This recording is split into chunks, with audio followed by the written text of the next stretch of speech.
time since I didn't post here.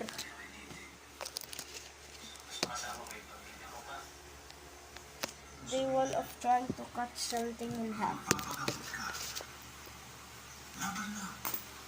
Oh. Today I use some paper. Kaya mo talagang sabihin natin yan? Tingin ba pag sinabi niya ng babago? Bakit lalaro na tayo ng Diyos? This is the progress I made, by the way. Bakit hindi ko ba totoo?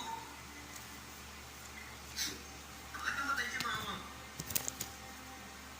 At namatay si ate? Parehas kami ni Kuya na may sakit. Sino susunod, si Ate Ami, si Ate Arlene?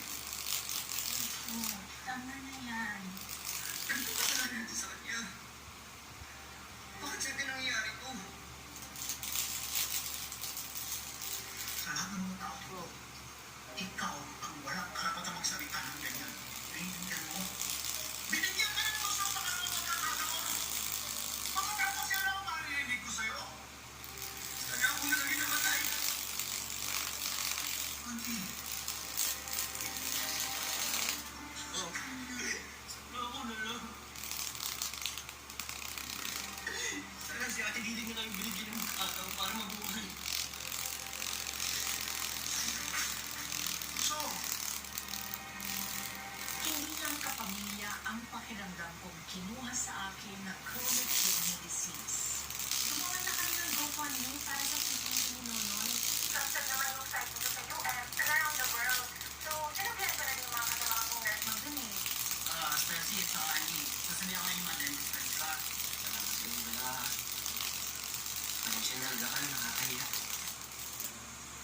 Naalala ko tuloy. Dati, sabay-sabay lang tayo nangangarap. Pero ngayon, ayun, natupad yun na. Naging nurse ka rin, Andy. Natupad natin lahat mga pangarap natin. Naging nurse na ako, pero hindi ko naman practice na ako. Reliever lang ako. Wala gustong mag-hire sa akin dahil nandito sa ko.